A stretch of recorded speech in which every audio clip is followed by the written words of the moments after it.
আমার আল্লাহ তাআলার কোন বান্দা যদি নিজে রমজান মাসের পরিপূর্ণ 30টা রোজা রাখে গো, আমার নবীজির বর্ণনা ওই ব্যক্তির জাহান্নামের আগুন স্পর্শ করতে পারবে না, জাহান্নামের আগুন স্পর্শ করতে পারবে না। আমরা মুসলমান জাতি সবাই জান্নাত চাই, কিন্তু রোজা রাখতে চাই না।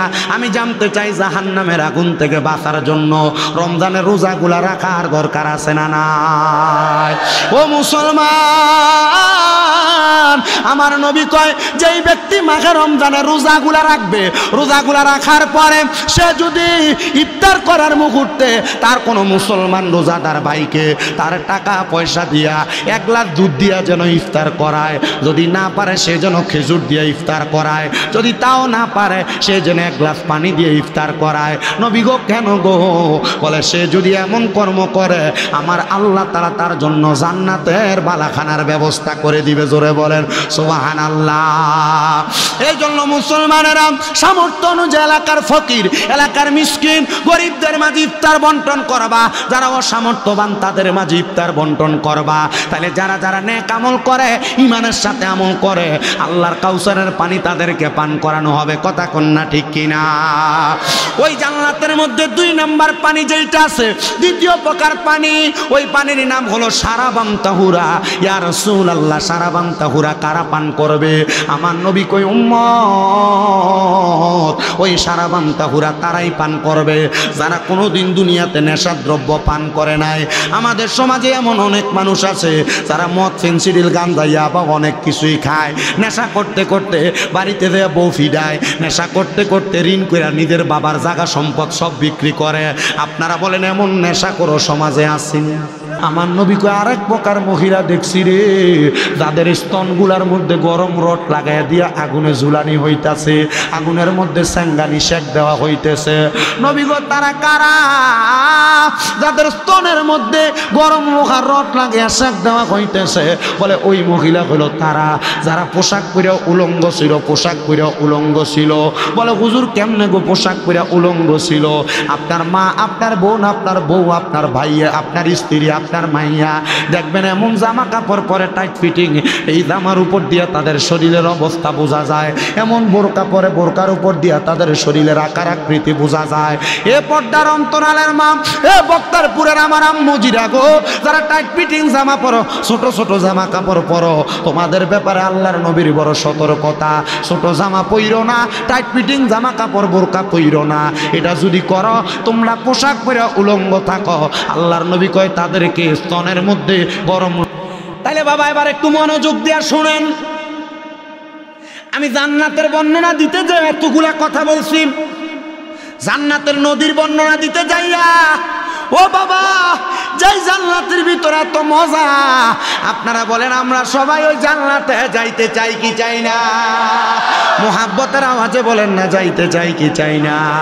হে রাসূল তোমায় ভালোবাসি অন্তরে শুধু মুখে না, জান্নাতের আশায় নয় হে রাসূল, জাহান্নাম কেউ ডরি না, জান্নাতের আশায় নয় হে রাসূল, জাহান্নাম কেউ ডরি না।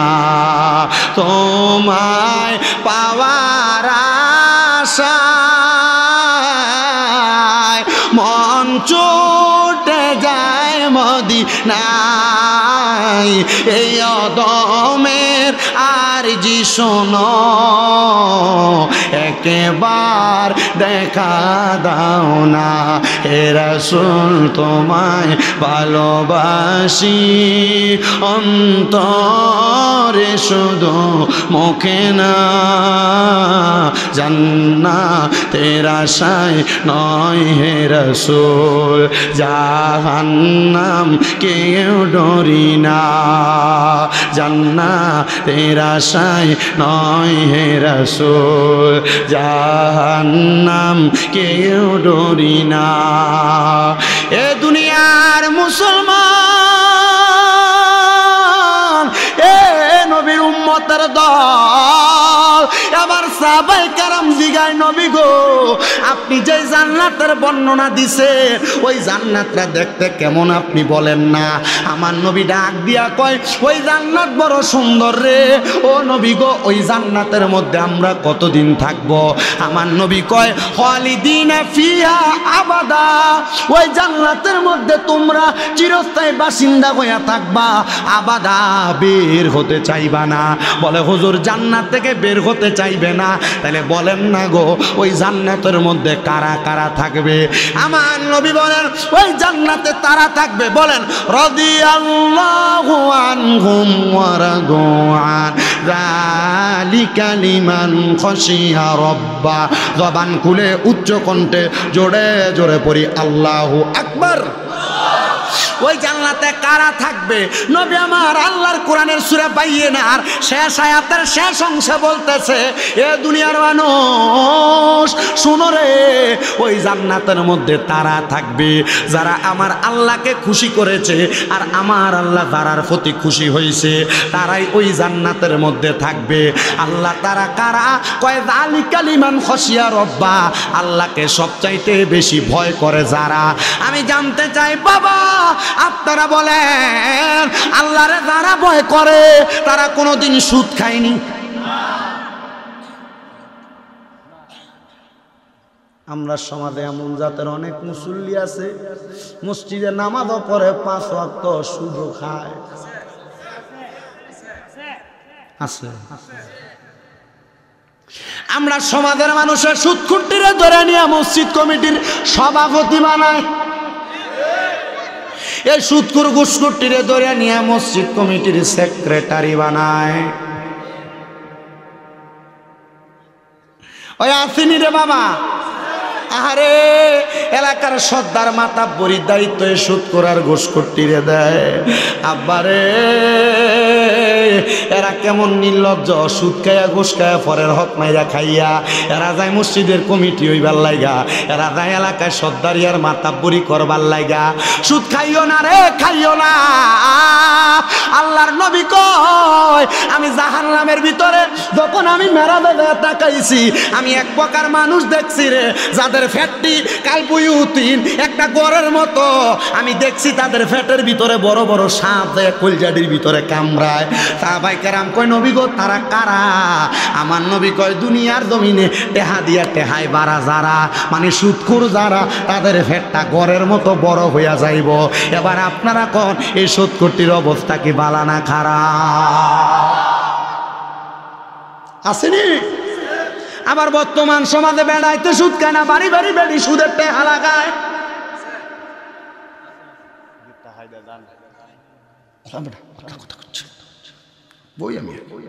বেরিয়ে সুদখোর আছে না নাই?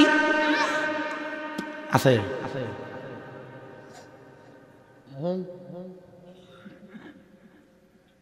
সুদের ওয়াজ করলাম না এলাকা ছেড়তে থাকানি কেন? দেখুন আমার ইউটিউবে একটা বেড়া আছে, পুরা বেড়া আমি সুদের ওয়াজ করি, আমার এমনি হাত দিয়ে হুজুর অন্য ওয়াজ করতে পারি না। আর আমি কিছু চুপ থাম, আমি আমার মতো ওয়াজ করি, আপনার মতো ওয়াজ করবো। কটে হাদি আনছে আপনি আপনার মতো ওয়াজ করবার লাগে, আমরা যা কমু তা করবেন। জি না, আমি বেশি আপনি একটা গোলাম কিনে আমি বাজার থেকে টেহা দিয়ে আনলে গোলামের মতো ওয়াজ করবো, আপনার কথা মতো ওয়াজ করবো। আমি গোলাম না বেটা, টেহা দিচ্ছে দিকে কি ব্যাস হয়ে গেছে বেটা। পরে বেটারে নামাই দিয়া পরে নিচে নামনে বেটার ভাই ভাই বেটা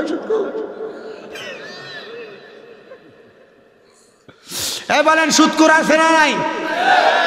আবার বেরিয়ে তো খায় না, বেড়াই তো খায় না। এলাকায় মানুষ সুদখোর কইব, এলাকা থেকে জায়গা জমি বেচা নিয়া হবিগঞ্জের বাজারে ব্যাংকে এককালীন 10-20 লাখ টাকা রেখা দেয়, মাসে মাসে ব্যাংকের থেকে তুল্লা খায়। এমন জাতের সুদখোর চেহারা দেখা বেড়া কিম্মত আলী মারহাবা কবেডা, উচিত কথা কইলে হাদিও পাওয়া যায়। মারহাবা। সুদের ওয়াজ করে বর্তমান মোল্লারা সুদের ওয়াজ করা বুঝলা গেছে গা। এলাকাতে সুদের ব্যবসা করে না, ব্যাংকে নিয়ে এককালীন 10 লাখ টাকা রাখে, এটার নাম দিছে এফডিআর। 10 লাখ রাখলে 10 বছর পরে ডাবল করে ফেরত দেয় ব্যাংকের থেকে, এটার নাম এফডিআর। হারাম হারাম হারাম, কথা কন না বেটা, ঠিক কিনা? ব্যাংকে রাখলে ব্যাংকের তারা বলে ব্যবসা করে দেয়। বেটা ব্যবসা করে করতে গিয়ে দিব, তাহলে ব্যবসা করলে তুই কি করতে পারো, ব্যাংকের তারা করবো কি লেগে?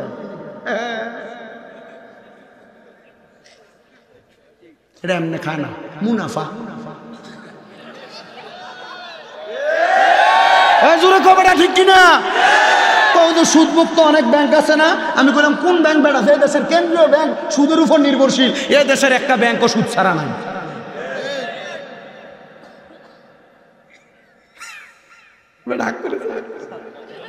চিন্তা করতেছে হুজুর কথাটি তো উচিত নাকি? আরেক জাতের সুদ আছে যে সুদরা আপনার বউ আপনার ফার্ম দিয়া খাওয়ায়।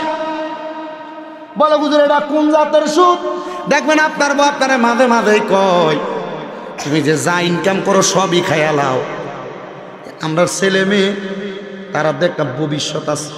আয়ন আমরা ব্যাংকে একটা অ্যাকাউন্ট খুলে একটা ডিপিএস করি। অনার ঠিকটা জোরাই না, কারণ তলে তলে অনেকে কইরা রাখছে। ভবিষ্যতের কথা চিন্তা করি।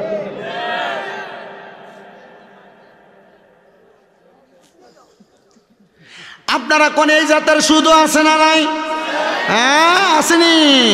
আরে বাবা যেমনি খাও, এটা করার কারণে কবরে গেলে ফেটটা ঘরের মতো মোড়া হইয়া যাইব গা।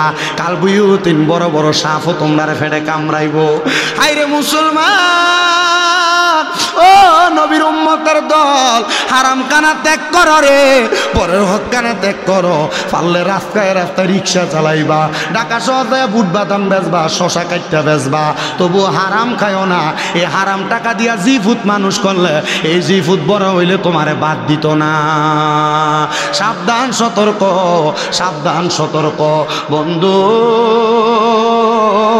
আমি আপনাদেরকে একটা ছোট্ট ঘটনা শুনে আমার বয়ানের ইতি টানতেছি রে বাবারা। আল্লাহ তাআলার একজন বান্দা যার নাম মুসাইয়াব রাহমাতুল্লাহ আলাইহি, উনি উনার আত-তাযকিরা কিতাবের মধ্যে উনি একটা ঘটনা উল্লেখ করেছে।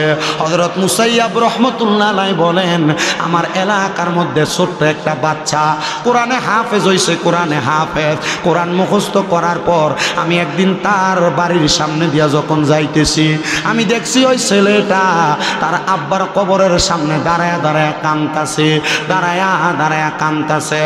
আমি তার সামনে দিয়ে জিগাইলাম, এ বাবা গো, তুমি কেন তোমার আব্বা জানের কবরের সামনে দাঁড়ায়া দাঁড়ায়া কান্দো? ছেলেটা ডাক দিয়া কই, হুজুর আমি আব্বার কবরের সামনে এই কারণে কান্দি, আমার আব্বা জান দুনিয়ার জমিনে একটা বাজে মানুষ ছিল। বলে তোমার আব্বা বাজে মানুষ ছিল, তুমি ফুতে মুখ দিয়া কেমনে কও? বলে হুজুর এমন কাম করছে, এই কামের কারণে তো আমি ফুতেও আমার বাপরে বালা কইতে পারি না। বলে তোমার আব্বা কি করছে? বলে আমার আব্বা জান নেশা করত, আমার মা বিবাহ করার পরে আমার মারে ঠিক মতো সময় দেয় নাই, আমার আব্বা জান নেশা করে করে রাত্রবেলা ঘরে আসতো। বলে তোর মারে যদি সময় না দেয় রে, তাহলে তুই কেমনে দুনিয়ার আনো দেখলে? কয় হুজুর এটা সুন্দর একটা ঘটনা শুনবেননি? হযরত মুসাইয়াব ডাক দিয়া কয়, হ্যাঁ বাবা বলো না। বলে হুজুর গো, আমার আম্মা জান যখন দুনিয়ার জমিনে আমার আব্বা জানের সাথে ওনার সাময়িক জিন্দেগি যাপন করার জন্য বিবাহ করে বাড়িতে আসছে, যেই দিন প্রথম বাসর করেছে, এরপর আর আমার আম্মা জানরে আমার আব্বা জান সময় দেয় নাই। আমার আব্বা জান প্রত্যেক দিন নেশা করার জন্য বের হয়ে যাইতো, রাত্রবেলা নেশা কোনে কোনে আমার আব্বা জান বাড়িতে আসতো। হুজুর আমার আব্বা জানের একদিনের ফসল আমি, ও হুজুর আমার আব্বা জান ওই দিন রাত্রবেলা আমার মারে হাতে হাতটা রাইখা ওয়াদা করাইছিল, যদি আমার মায়ের গর্ভ থেকে কোনো সন্তান জন্ম নেয়, আমার মা যেন আমার আব্বা জানের সন্তানটারে, মানে আমি সন্তানটারে আল্লাহ তাআলার কোরআনটা শিখায়। হুজুর এরপর থেকে আমি সন্তান জন্মের পরে আমার আব্বা জানরে আমি দেখি নাই। আমার আব্বা জান দুনিয়া থেকে বিদায় হয়ে গেছে। এলাকার মানুষ আমার আব্বা জানের ব্যাপারে বড় বাজে বাজে মন্তব্য করে, কিন্তু আমি যখন কোরআনে হাফেজ হইছি, মানুষ আমার দিকে তাকায় তাকায় কয়, যাকরে তার আব্বা হয়তো যেমন তেমন জীবন কাটে গেছে, এই ফোলাটা ভালো হয়েছে, আল্লাহ নিয়ে ফোলাটার কারণে তার বাপটারে মাফ করে দেয়। হযরত মুসাইয়াব কয়, বাবা তুমি কবরের সামনে দাঁড়ায় দাঁড়ায় কান্তাছ, তোমার আব্বাটা কবরে কেমন আছে তুমি কি একটু জানো নি? কয় না হুজুর জানি না। কয় আব্বারে না কান্দা, আব্বাটার জন্য একটু মুনাজাত হাত করে করে দোয়া করো। কারণ মনে রাখবা আত-তাকদীরু লা ইয়ারুদ্দু, মানুষের তকদির কোনোদিন পরিবর্তন হয় না ইল্লা বিদুআ, দোয়ার কারণে মানুষের তকদির পরিবর্তন হয়ে যায়। এজন্য যুবক ভাইরা মুরব্বীর লগে বেয়াদবি করো না, যুবক ভাইরা মা বাবার লগে বেয়াদবি করো না, দাদা দাদি এলাকার ময় মুরব্বীর সাথে বেয়াদবি করো না। যদি করো রে, তারা যদি তোমার বদদুয়া দেয় তোমার জীবন ধ্বংস হয়ে যাবে, জীবনটা একবারে ধুলিস্যাৎ হয়ে যাবে, টাকা কামাই করতে পারবা তবে শান্তি পাইবা না। ও বন্ধু, ওই ছেলেটা তার বাবার জন্য দোয়া করে, এবার আল্লাহর বান্দাটা ডাক দিয়া বলে আমি মুসাইয়া বাড়ির মধ্যে চলে গেলাম, বাড়িতে যাই আমি 2 রাকাত নামাজ আদায় করলাম, সলাতুল হাজতের নামাজ। আপনারা কোন ওই নামাজের নাম কি নামাজ? ওই জোরে কও, সলাতুল। অনেকে চিন্তা করে হুজুর ফজর জোহর আসর মাগরিব এশা ইদিন নামে না হচ্ছে সলাতুল হাজত, এটা আবার কই পেলে? আরে বেটা, শুধু সলাতুল হাজতের নামাজ না, আমার নবী অনেক নামাজ পড়ছে। ফজরের আগে আমার নবী একটা নামাজ পড়ছে, যে নামাজের নাম তাহাজ্জুদের নামাজ। ফজরের পরে আমার নবী একটা নামাজ পড়ছে, যে নামাজের নাম ইশরাকের নামাজ। আমার নবীজি সূর্য ওঠার পর থেকে সূর্য ওঠার আগে একটা নামাজ পড়ছে, যে নামাজের নাম দোহার নামাজ অথবা চাস্তের নামাজ। আমার নবী মাগরিবের পরে একটা নামাজ পড়ছে, ওই নামাজের নাম আওয়াবিনের নামাজ। বৃষ্টি না দিলে আমার নবী একটা নামাজ পড়ছে, ওই নামাজের নাম সলাতুল ইস্তেসকার নামাজ। আমার নবীজি কোনো আশা পূরণের জন্য একটা নামাজ পড়ছে, ওই নামাজের নাম ওই সালাতুল হাজতের নামাজ। আমার নবীজি জীবনে আরেকটা নামাজ পড়ছে 100 রাকাত, ওই নামাজটার নাম হলো সলাতুল খায়রের নামাজ। আমার নবী আরেকটা নামাজ পড়ছে, যেটা উম্মতর পড়তে কইছে জীবনে একবার, ওই মাসে একবার, সপ্তাহে একবার, দিনে একবার। নবী ওই নামাজটা কোন নামাজ? বলে ওই নামাজটার নাম হলো সলাতুল তাসবিহ নামাজ। ও বাবাজি, অনেক নামাজ আছে, তোমরা তো ওই নামাজ পড়ো না। বলে হুজুর 5 ওয়াক্তের তো খবর থাকে না, আমরা ওই নামাজ পড়াম কোন থেকে? ওরা বুঝি ওই নামাজগুলোর মাধ্যমে তো আল্লাহ তাআলার নৈকট্য অর্জন করা যায়। বলে হুজুর রোগ বালা মুসিবত সারে না, ব্যবসা করি বরকত হয় না, কামাই রুজিতে বরকত হয় না, কইবটা কেমনে? তুই তো আমার আল্লাহ তাআলার নৈকট্য হাসিলের জন্য যা করা লাগে তাই করো না। আমার নবীজি রাত্রবেলা 5 ওয়াক্ত নামাজ তারা নফল ইবাদত করত। মা আয়েশা সিদ্দিকাকে আমার নবীর পা মুবারকগুলা ফুইলা মোটা মোটা হইয়া যাইতো। নবীজিরে জিজ্ঞাসা করলাম, নবী গো আপনি এত কষ্ট করে কেন ইবাদত করেন? আপনি এত কষ্ট না করলেও তো পারে, কারণ আমার আল্লাহ তো আপনারা জান্নাতের মালিক বানিয়ে দিছে। আমার নবী কয় আয়েশা, আমি নবী এই জন্য করি রে, আমার উম্মত যেন আমি নবীরে দেখা দেখা করে।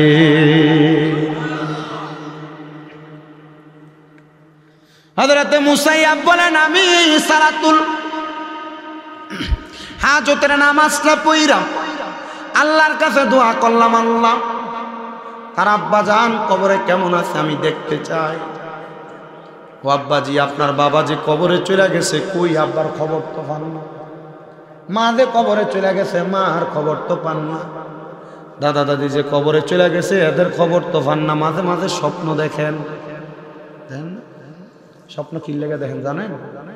স্বপ্ন দেখার কারণ হইল মৃত ব্যক্তি ওই মানুষটাকে স্বপ্নে দেখা দেয়, যেই ব্যক্তিরে স্বপ্নে দেখা দিলে তার উপকার সাধন হবে। এই যে স্বপ্ন দেখার কারণে অনেকে মা বাপ স্বপ্ন দেখতে ঘরে দোয়া করেন। এটা বড় বড় উলামায়ে কেরাম পূর্বে যারা মুস্তাহিদ ছিলেন তারা রুসুম করে দিয়ে গেছে। কি লেগা? যখন কোনো ব্যক্তিকে স্বপ্ন দেখো, তার হালতের উপর ইন্তজার করে, হালতের উপর অপেক্ষা করে তোমরা তার লেগে একটু দোয়া করো। নবীজি কেন? বলে তার লেগে দোয়া করলে সে ব্যক্তি কেমন খুশি হয়। সমুদ্রে ডুববা যাইতেছে একটা ব্যক্তি, তার নৌকা দিয়ে উদ্ধার করলে ওই ডুবন্ত ব্যক্তিটা যেমন খুশি হয়, কবরবাসীর লেগে দোয়া করলে কবরবাসী এমন খুশি হয়।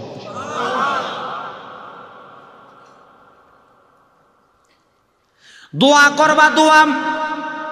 উনি বলেন আমিও নামাজটা পড়ে আল্লাহর কাছে দোয়া করি, আল্লাহ ও আল্লাহ গো, তুমি ওই ব্যক্তি ছেলেটার আব্বা জানলে কবরে কেমন রাখছো? ওই ব্যক্তি বলে আমি 2টা অবস্থা দেখলাম। একটা অবস্থা দেখলাম রে, ওই ব্যক্তিটার শরীরের পুরা অংশ আগুনে দাও দাও দাও দাও করে জ্বলে। আর অর্ধেক অংশ আগুন জ্বলে না, অর্ধেক অংশ বালা দেখা যায়। আমি তারা জিগাইলাম রে জিগাইলাম, আমি তারা জিজ্ঞাসা করলাম তোমার শরীরের কেন এমন অবস্থা? বলে আমার ছেলেটা আল্লাহ তাআলার কোরআন শিক্ষা গ্রহণ করছে, কোরআন শিক্ষা গ্রহণ করার কারণে আমার সন্তানটার এই দোয়ার বরকতে আল্লাহ তাআলা আমি আব্বার শরীরের অর্ধেক অংশ ভালো রাইখা দিছে, কিন্তু অর্ধেক অংশ আগুনে ধাউ ধাউ করে জ্বলতেছে। এটার কারণটা কি?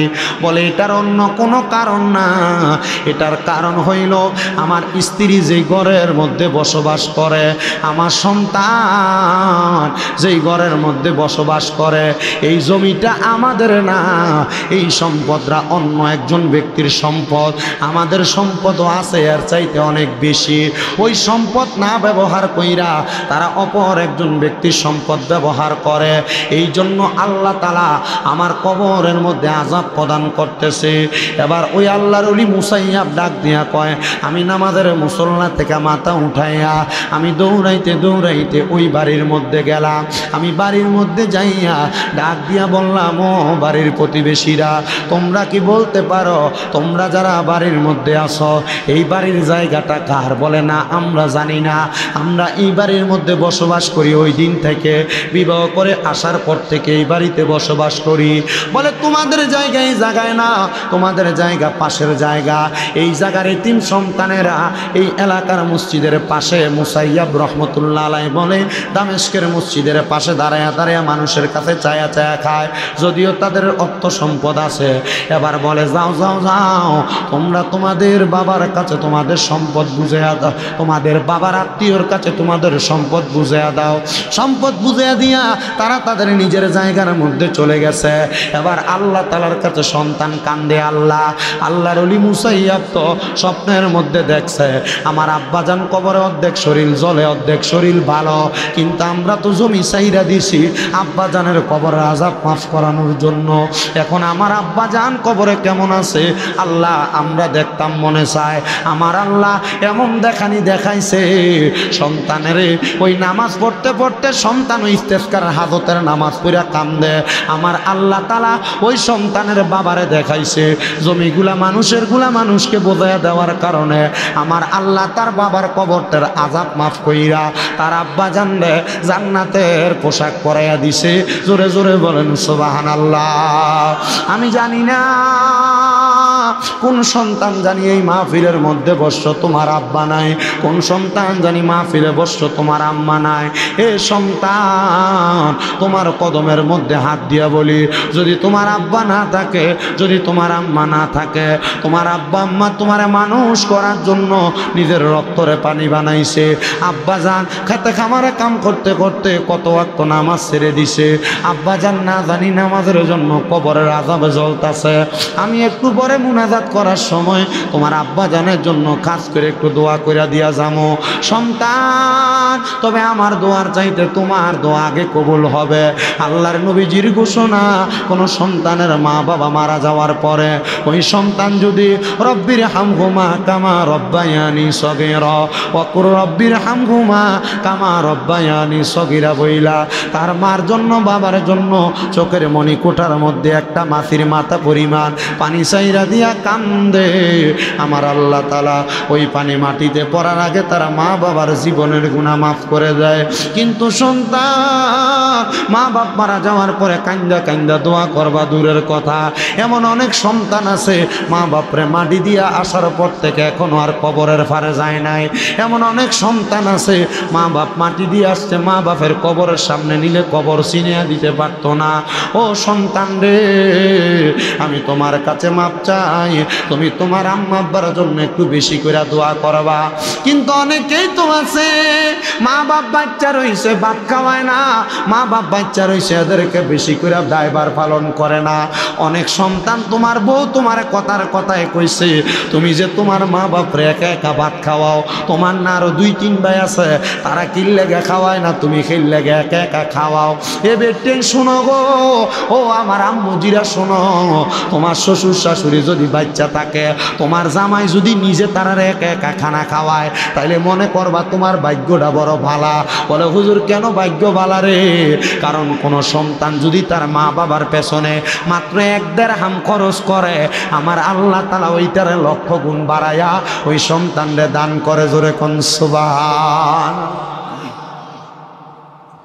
কিন্তু সন্তান বাইয়ে বাইয়ে ঝগড়া করে মা বাপরে জুদা করে দিছে, ভাইয়ের বউয়ের সাথে ঝগড়া করে মা বাপরে আলাদা করে দিছে। মা বাপ 1 সপ্তাহ ছোট ভাইয়ের ঘরে, আরেক সপ্তাহ মেজো ভাইয়ের ঘরে, আরেক সপ্তাহ বড় ভাইয়ের ঘরে ভাত খায়। সকালে 1 ভাইয়ের ঘরে, দুপুরে আরেক ভাইয়ের ঘরে, রাত্রবেলা আরেক ভাইয়ের ঘরে ভাত খায়। মা বাপের ভাত খাওয়ানি লইয়া এলাকার ভিতরে সালিশ বসা লাগে, বিচার বসা লাগে। সন্তান রে, কোন সন্তান যদি মা বাপরে জুদা করে দিয়া থাকো, যাও তুমি মাহফিল থেকে বের হও, তোমার মতো শ্রোতা আর আমার দরকার নাই। বলে হুজুর কেন? কারণ মা বাপরে ভাত না দিয়া, মা বাপরে খুশি না কইরা ওয়াজ মাহফিল শুনে কোন খোদারে খুশি করতে আসতো? মা বাপ খুশি না হইলে তো আমার খোদা খুশি হয় না, আমার আল্লাহ খুশি হয় না। সন্তান এই হবিগঞ্জের সবচাইতে বড় আলেম দিয়া ওয়াজ করাইবা, কিন্তু মা বাপরে ভাত দিতা না, কোনো লাভ হবে না। সন্তান জুদা কইরো না। কেউ যদি জুদা কইরা থাকো, তোমারে বলি, মা বাপ বুড়া হইয়া গেলে জিহ্বার স্বাদ নষ্ট হইয়া যায়। কখন কি খাইব মা বাপ সন্তানের মুখ দিয়া ফুইটা বলতেও পারে না। কইব কেমনে রে, কইব কেমনে? কারণ মা বাপ চিন্তা করে, ফুতের যদি কই ফুতে আমার দমক দিব। নবীর হাদিসও বলে কিয়ামতের আগে মা বাপ সন্তানের ডরাইব, মা বাপ সন্তানের ভয় পাইব। এই জন্য তোমাদের কাছে আবদার, মা বাপরে আলাদা করো না। মা বাপরে বারবার জিগাইও কিটা খাইবা, কি খাইতে মন চায়। ও সন্তান, তুমি এটা কইবা দূরের কথা, তুমি বাদ দেও না, জুদা করে রাখছ। সন্তান দে তোর পাও আমার সামনে দে, আমি আমার জিহ্বা দিয়া তোর পাও পরিষ্কার করে দিমু। তবুও ওয়াদা করবি আর কোনোদিন মা বাবার মনে কষ্ট দিবি না। এখান থেকে বাড়িতে যাইয়া মা বাবার পাউডির মধ্যে ধরবি, আম্মা আব্বার পাউডিতে ধরে কইবি, মা আল্লাহর হস্তে আমারে মাফ করে দেন, আব্বা আল্লাহর হস্তে আমারে মাফ করে দেন। যতক্ষণ পর্যন্ত মা বাবা মাফ না করব, ততক্ষণ পর্যন্ত মা বাবার পাও চাইরো না। কারণ মা বাবা মাফ না করলে আল্লাহ মাফ করতো না। অনেকে চিন্তা করে হুজুর আমি মাফ চামু দূরের কথা, আমি তো 2 ঈদের সময় মা বাবার পাঁচ হইয়া সালামই করি না। আমি কমু শুধু সালাম না রে, সালাম না, মাঝে মাঝে সুযোগ পাইলে মা বাবার পাউডি চুমা দিস, লাভ হইব, লাভ হইব। আম্মা আব্বার কদমে চুমা দিলে আল্লাহর জান্নাতের চৌকাঠে চুমা দেওয়া সওয়াব পাইবি। আমি যেই দিন মাদ্রাসায় ক্লাস 6-7-এ পড়ি, আমি ওয়াজে শুনছি মা বাবার পায়ে চুমা দিলে আল্লাহ ওই ফুতের জগতের কাছে বড় বানায়া দেয়। এরপরে বাড়িতে যাই আমি আমার মা বাপের খাটের মধ্যে ঘুমন্ত অবস্থায় পায়ে চুমা দিছি। আমি যেই দিন মা বাপরে সজাগ অবস্থায় চুমা দিছি, আমার আব্বাজান গোসলখানা থেকে বাইর হইছে, আমি গোসলখানাতেই এই সামনাটার মধ্যে আমার আব্বার পায়ে যখন চুমা দেয়, আমার বাপে কয় দেখ ফোলা কি করে।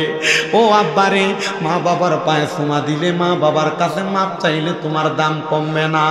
অনেকে চিন্তা করে হুজুর যারা বাড়িতে আব্বা আছে তারা বাড়িতে যাইয়া বাবার পায়ে ধরে মাপ চাইব, আমার তো আব্বা নাই, আমি কার পায়ে ধরে মাপ চাইব? অনেকে চিন্তা করে হুজুর যাদের বাড়িতে মা আছে তারা বাড়িতে যাইয়া মার পায়ে ধরে মাপ চাইব। হুজুর আমার তো মা নাই, আমি কার পায়ে ধরে মাপ চাইব? সন্তান চিন্তা করবা না, আখিরি মুনাজাতের মধ্যে দোয়া করবা। তুমি সন্তান দোয়া করলে আল্লাহ তাআলা তোমার মা বাপরে মাফ করে দিবে। কিন্তু সন্তান, ও সন্তানের দলেরা, তুমি মাপ চাও না, তোমার শরম লাগে। আজকের মাহফিল কবুল হবে কি হবে না এটার গ্যারান্টি আমি দিতে পারবো না, তবে একটা গ্যারান্টি দিতে পারবো, আগামীকালকে যদি দেখো এই এলাকার বক্তারপুরের দোকানে বৈশা কোনো মুরব্বী কয় হ্যাঁ শামীম রেজার ওয়াজ শুই না আমার ফুতে বাড়িতে আইসা আমার পায়ে ধরে মাপ চাইছে, কিন্তু আমার ফুতে কোনোদিন আমার লগে অন্যায় করছে না। মনে করবা মাহফিল কবুল হয়ে গেছে, মনে করবা মাহফিল কবুল হয়ে গেছে। এ সন্তান, তোমার আব্বাজান তোমার আম্মাজান বড় কষ্ট করে তোমারে মানুষ করছে। ওই মা বাবা আজকে অন্ধকার কবরে, তুমি ওই মা বাপরে দেখতে পারো না, বরণ পোষণ দিতে পারো না, খাওয়াইতে পারো না।